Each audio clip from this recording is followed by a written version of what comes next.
नमस्कार, गन्ना का यूट्यूब चॅनलवर सर्वांचं स्वागत। अर्थातच मी गणेश साखरे।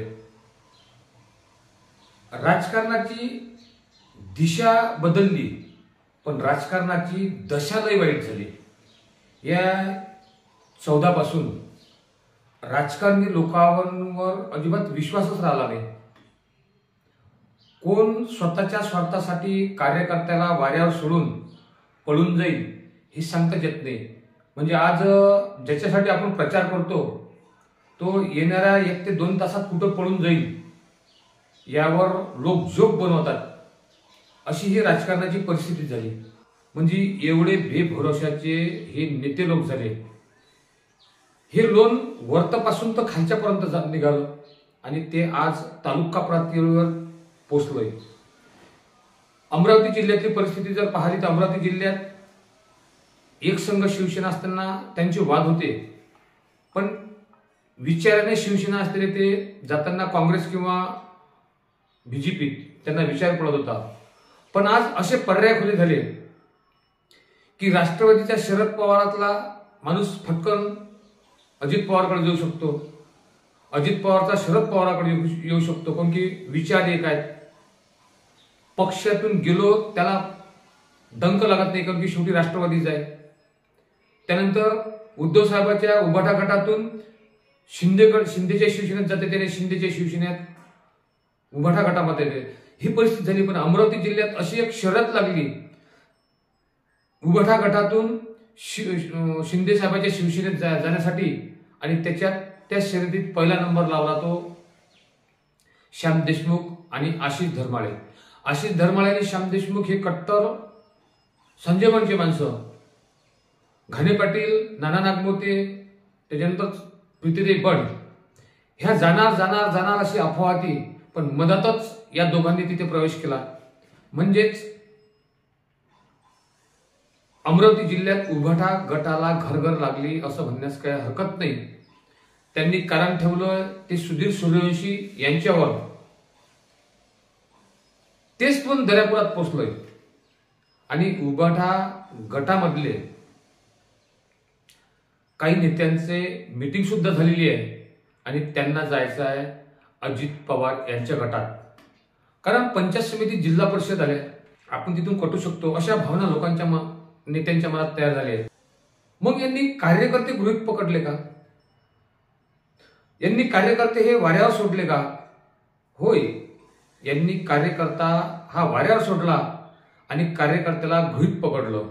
शिवसेनेत ज्या उभाटा गटातून नेते फुटत आहेत त्यांच्या मागण्या सूत्राकडून समजलं की त्यांना अमरावती जिल्हा त्यांच्या ताब्यात हवा, म्हणजे त्यांची तिकीट कटणार नाही, त्यांच्या सोबत जे जातील त्यांच्या तिकीट कटणार नाही, त्यांना हवाय अमरावती जिल्ह्याचं जिल्हा प्रमुख पद, आणि जो दर्यापूर तालुक्यात तालुका प्रमुख होतो म्हणजे तालुका प्रमुख पद।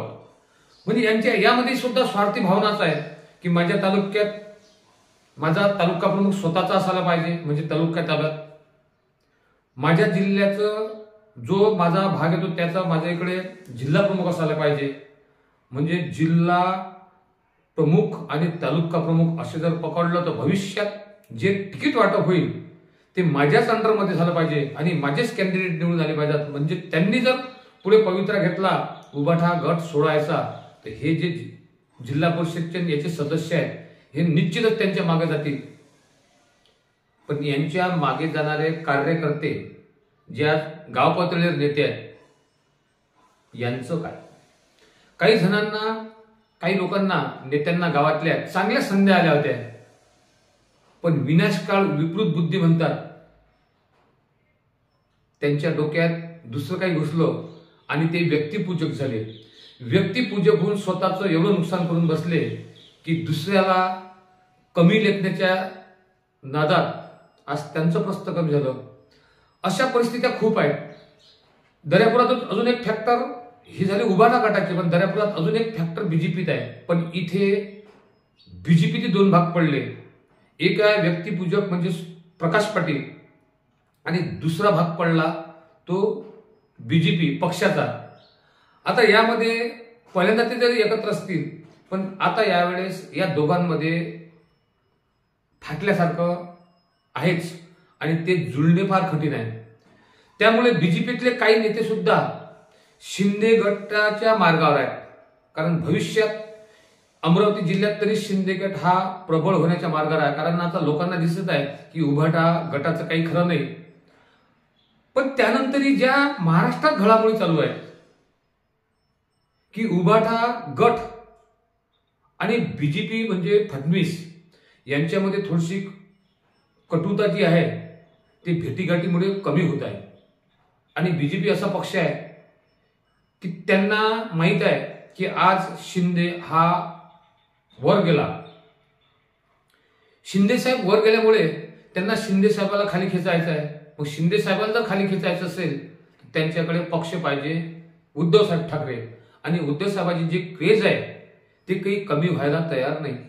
आणि येणाऱ्या काळात बिहारचा जो 10चा गट घेऊन खासदार आहे तो थोडासा नायडू किंवा तो बीजेपीला त्रासदायक आहे. म्हणून त्यांना खासदार सुद्धा हवे आहेत. आणि शरद पवार अजित पवार हे कधी एकत्र बसतील हे सांगता येत नाही. म्हणून त्यांना उद्धव साहेब ठाकरे हे सुद्धा हवे आहेत. अशा वेळेस ते नक्कीच शिंदे साहेबाला बाजूला करतील. गाव पातळीवरचा नेता हा विवेचनेत फसलाय. त्याला सुचून नाही राहिलं निर्णय काय घ्यावा. कारण वेळेवर काय परिस्थिती बदलेल हे सांगताच येत नाही. त्यामुळे काही नेते थांबलेले आहेत. बीजेपीतली तेच परिस्थिती आहे. काही बीजेपीतले नेते शिंदे साहेबाच्या वाट्यावर आहेत. कारण त्यांच्याजवळ पर्याय खुला नाही. कारण त्यांच्याजवळ एक मोठी भीत उभी आहे ती म्हणजे प्रकाश पाटील. प्रकाश पाटील काही नेते जिल्हा परिषदच्या लेवलचे आहेत. पण प्रकाश पाटलांना जर बोट जरी दाखवलं तरी ते त्या नेत्याला पाडतात. हे प्रकाश पाटलाची दर्यापूरमध्ये ताकद आहे. त्यामुळे दर्यापुरातील राजकारण अजून किती फिरेल हे सांगता येत नाही. यावरच आपला आजचा व्हिडिओ होता. नमस्कार. व्हिडिओ आवडल्यास नक्कीच लाईक सबस्क्राईब शेअर करण्यास विसरू नका. आपलं चॅनल आपल्या मातीचं चॅनल. आपल्या काही समस्या असतील त्या निर्भीडपणे मत मांडणारं चॅनल म्हणजे गन्ना का फन्ना यूट्यूब चॅनल. धन्यवाद.